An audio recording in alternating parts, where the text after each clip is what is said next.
Dear Excellencies, distinguished guests, colleagues and friends, Assalamu alaikum wa rahmatullahi wa barakatuh. On behalf of the United Nations Working Group on Enforcers or Involuntary Disappearances, I would like to thank the Asma Janhaki Foundation, the Pakistan Bar Council, the Supreme Court Bar Association of Pakistan, as well as AJCONF Legal Aid Cell for invitation the working group to this conference. I'm truly honored to be here today. The working group has been attentively following the development in Pakistan for many years through its humanitarian mandate.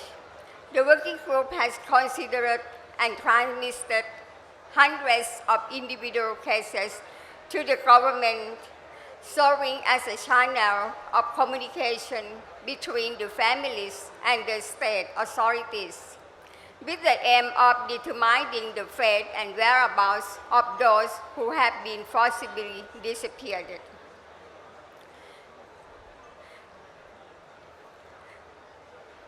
The working group has, under this monitoring mandate, the working group has also engaged with the state of Pakistan through various interventions. I would particularly like to refer to the country visit conducted to Pakistan by the working group in September 2012, as well as follow up a report on that visit published by the working group.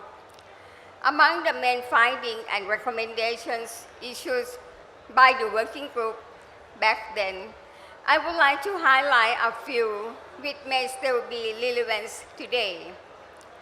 The working group remained gravely concerned about the reported widespread practice of enforced disappearances in Pakistan and the very high number of cases received, especially in relation to Sindh. The working group referred to a climate of impunity and authorities not being sufficiently dedicated to investigating cases of enforced disappearance and hold the perpetrators accountable. The working group also expressed concern at the report information relating to persons being detained in unofficial detention centers with no contact to their families and lawyers. The working group stressed that in accordance with Article 10 of the Declaration 1992, any person deprived of liberty shall be held in an officially recognized place of detention and brought promptly before judicial authorities.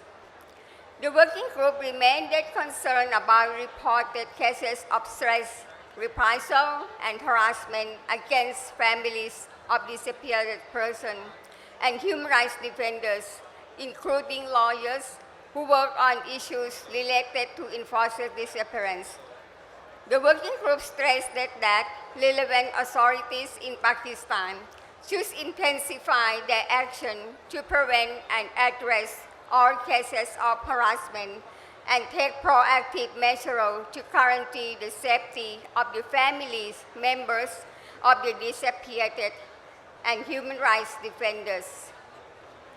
The working group also referred to the insufficient procedural safeguards in the constitutional, legal, regulation frameworks, urging Pakistan to make necessary amendments to provision in the legislation related to preventive detention and arrest without warrant.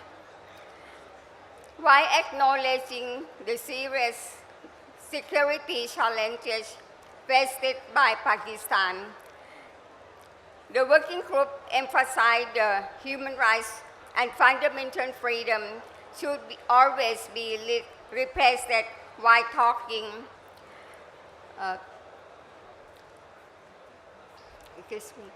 The working group also referred to the insufficient procedural safeguard in the constitutional, legal, and regulation framework, urging Pakistan to make necessary amendment to provision in the legislation related to prevention, detention, and arrested without warrant, while acknowledging the serious security faced by Pakistan. The working group emphasized that human rights and fundamental freedom should always be respected while taking actions. While acknowledging the serious security challenges faced by Pakistan, the working group emphasized that human rights and fundamental freedom should always be respected while taking action combating terrorism in accordance with Article 7 of the declarations. The working group again urged Pakistan to swiftly criminalize enforced disappearance, to ratify the International Convention for the Protection of All Persons from Enforced Disappearance, and to consider individual and interstate complaints pursuant to Article 31st and 32nd of the Convention. While appreciating the establishment of the Commission of Inquiry on Enforced Disappearances, the working group continued to be concerned about the efficiency, proper method of work of the Commission. The working group recommended that, as the rule, relatives of the disappeared person should be heard in confidential meeting before the Commission. And the working group hoped that the bill to criminalize enforced disappearance, that's what passed by the National Assembly last couple of days, is in line with international standards and will meet with the working group recommendations. The working group also reiterated the recommendations contained in its 2012 visit report that clear rules and dedicated institutions should be created to ensure the oversight and accountability of law enforcement and intelligence agencies.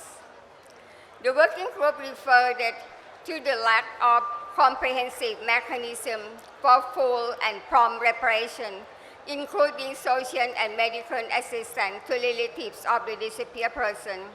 The working group recommended that a special fund should be arranged to support the relatives of the disappeared persons, which should not be limited to financial compensation, and that social allowance or other assistance should be made available to victims, including the families of the enforced disappearances. Based on the report of the allegation to the working groups, we have continued to receive the years following the publication of this report. Many of the concerns remain relevant. In this regard, I would like to highlight that in its follow-up report, the working group encouraged the government of Pakistan to consider inviting the working group for a follow-up visit to the country. And these requests have been reiterated for several occasions. The working group has continuously reiterated its readiness to assist the government of Pakistan in the implementation of this and other relevant recommendations. It is a working group firm belief that country visits are most efficient and constructive way to do so, and hope it will be invited officially visit Pakistan again.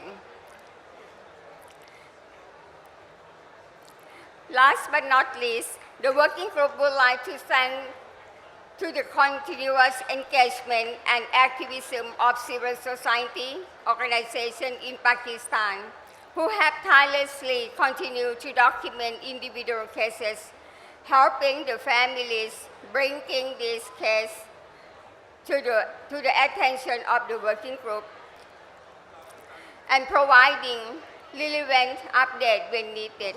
The working group is immensely thankful to this organization, and I would like to take this opportunity to recognize their professionalism, their generosity, and their commitment to the cause.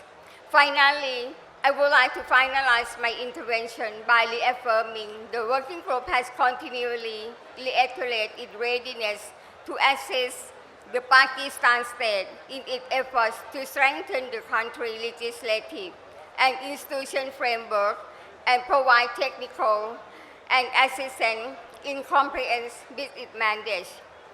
And we want to stress that we will stand in solidarity with all victims of enforced disappearance, their relatives, and all organizations who are assisting them. The working group remains committed to continue supporting their fight for truth, justice, and reparations. I thank you very much.